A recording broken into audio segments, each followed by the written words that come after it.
Hey! I'm Tiff. I'm Tashari. And together we are TNT. On this episode of Desert BirkenTalk, We are talking to the women who started it all for us, Mary and Amy. we're so excited to have them here. So we just wanted to kind of chat with you guys and ask some questions so people get to know who you are and how all this happened. So, Mary, how were you introduced to the brand, being the founder? Wow, that was a long time ago. Let's see. Early 70s in Oregon, my girlfriend and I took a trip to Mexico. She took one pair of the god ugliest shoes I've ever seen. And I had some really cute little white sandals. And my feet hurt every day, and hers were fine. And when we got back to Eugene, I went and bought myself a pair. Nice. Nice. Mm-hmm. Very nice. And then, so the first year of business, tell us what that was like. Because, like, you were the first Birkenstock store here in Vegas, right? Yes. Okay, so tell us what that was like. Well, that was quiet. Very quiet. After like the second year, I would just close the store in February because it was so quiet Oh, wow. and take a vacation. Okay. Other than that, it eventually picked up, and I was kind of the person that taught people what Birkenstocks were about. Okay. So Because, how I was mean, nobody had heard of them in 1982. Got it. So what about year 5? Is that when you really saw the momentum or the trend of it pick up again? Year 5 was cool because that's the year they say, most businesses go out of business within the first 5 years. Mm-hmm. And I didn't. And I actually got to take some money home that year. Very nice. Nice. Was your mom working in the back room then? No, not yet. No, she joined me later after she retired. Then she put 20 years in with me doing the bookkeeping and payroll and stuff. Very nice. All right, and then proudest moment or greatest achievement that you've had over the course of how many years has this been now? 37. 37 years. So share with us something. I think the thing I'm most proud of, I don't know that I wouldn't call it an achievement, but half of our customers that come into the store have shopped with us before. Mm-hmm. And I think that says that we've given them good service and a good product. Yeah. And that's what it's about, taking Yeah. care of our customers. And now we have generations of people that are shopping us. So Yeah. we've watched some of their kids grow up and they have kids and, people where they saw my son in the store and now he's 18, and he was little running around. I mean, we have this great picture where we went to Earth Fair and it's from looking down and it's him handing a shoe up and it was so cute and he was about 4. Aww. Yeah, it was really It was cute. really cold. That was like a really cold Earth Fair. But When our junior high girl that used to buy shoes with us is now a teacher, Oh, that's awesome. Nice. yeah, she's still buying shoes. It's crazy, That's but pretty yeah, cool. it's we've had quite a few generations now where we've watched them grow up and then have kids of their own. So it's kind of crazy. That's awesome. That's awesome. That's really cool. So then, now you're in charge. No, I'm in charge. I took over the stores in 2011.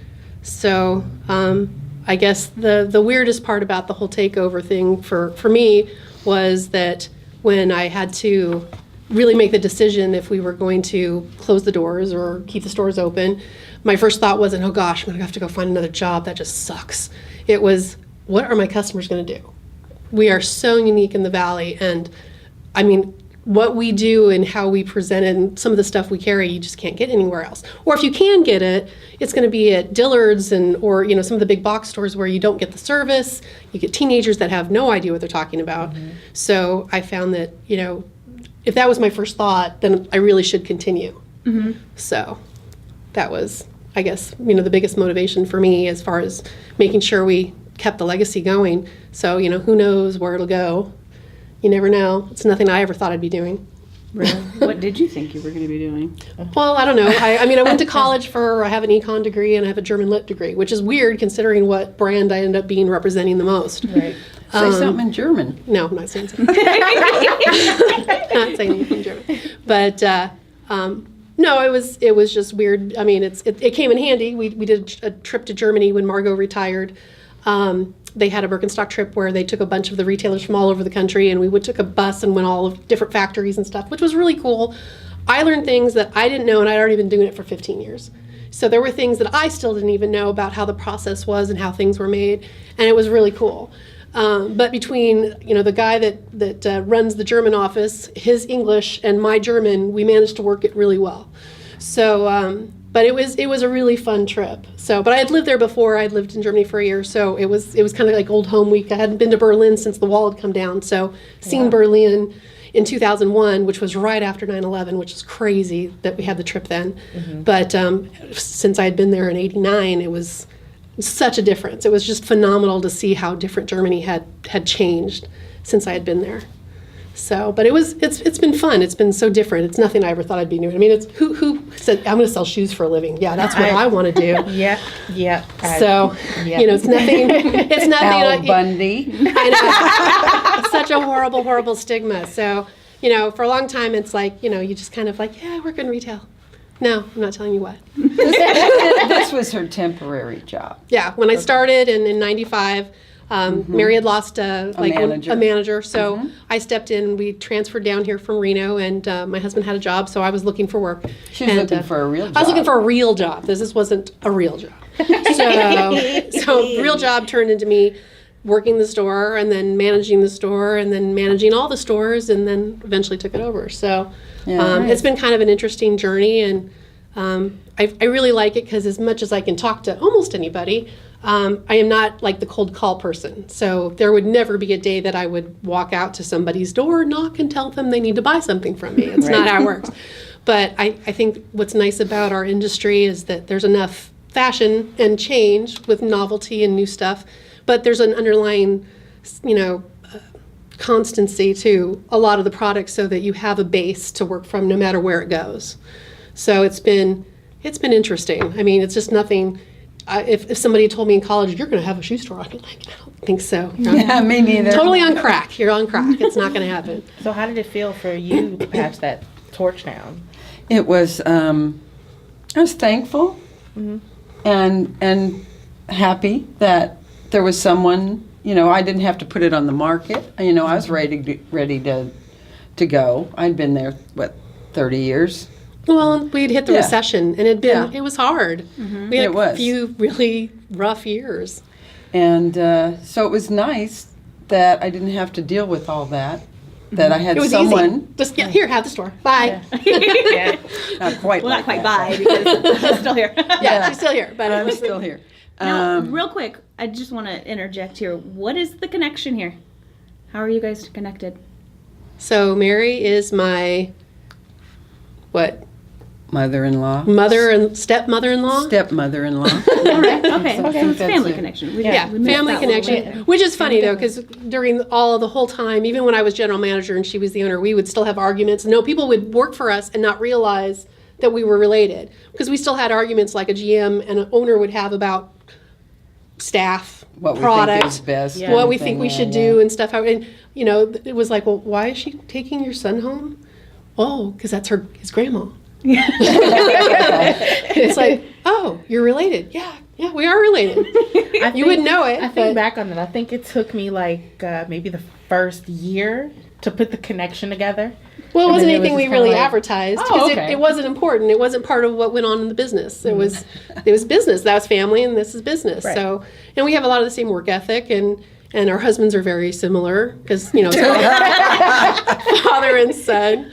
But so it worked out really well. It's like most people, if they didn't know, they didn't know, and it didn't really make any difference. Just when we went home at night, sometimes it was the same place. It was at the beginning, yeah.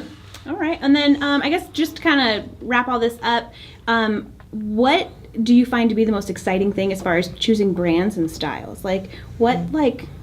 What's exciting? It sucks. It is nerve-wracking. Oh, okay. All right. Well, no, but isn't it? I mean, you have to 6 to 8 months ahead of time figure out what color is going to be the most popular, what style is going to be the new thing, what you've sold before might die. I mean, there's a lot of reports, there's a little science, there's a lot of gut, and then you have Some Yeah, crossing your fingers. I mean, Fingers, yeah. we have ordered some pretty big bombs over the years, and you just like, okay, that sucked, and moving on. But it's been, it's trial and error, and then sometimes you revisit stuff just because what we like this year is awesome and nobody buys it, and then 3 years later, because pretty much all the staff took it home because nobody else would buy it, that they're like, oh, those are so cool, and you're like, yeah, we couldn't give these away. So sometimes our tastes, or even the industry's tastes, are a little ahead of what Las Vegas is doing, because even though we're Vegas, it's not as trendy and glitzy as everybody seems to think. I think our customers are much more down home and conservative than people would ever expect. I mean, we're not on the strip. We're not on the strip. We're not on Yeah. the strip. I mean, we're local, and people are normal. It's people think everybody lives on the strip. It's like, no, we live out in suburbia, just like everybody else. We're pretty Midwest out here. Yeah. So I mean, even for all of our LA, but all of our Southern California contingent, but it's a lot of praying, a lot of hoping, because it's a lot of money. People don't realize. I mean, we spend thousands and thousands of dollars hoping that you will buy what we put on the shelf. So we take a lot of things into consideration, and we try to listen to our customers, but it's sometimes you just got to wing it. So you just hope and pray that it actually sells. Right. Well, I think everything here is pretty amazing. Yeah. In my own opinion, you guys are clearly buying it. Yeah. Which means you like it. Exactly. So there's always that. That is very true. Well, I have been here from beginning to now, and I could say it was the best decision I've made in the last 11 years. 11 years, that is crazy pants. Yep. She left and came back. Yeah, I did. Yep. Sure, that shows you how awesome it is. If it's that awesome to work here, just imagine the products you're taking home. I'm Right. just saying. It's just great quality all around. And Yeah. this has just been so awesome. Thank you, ladies, so much for joining us. We really appreciate it. We do. We love you guys You're so welcome. much. And thank you guys for joining us. And we'll see you guys next Later. time. Bye.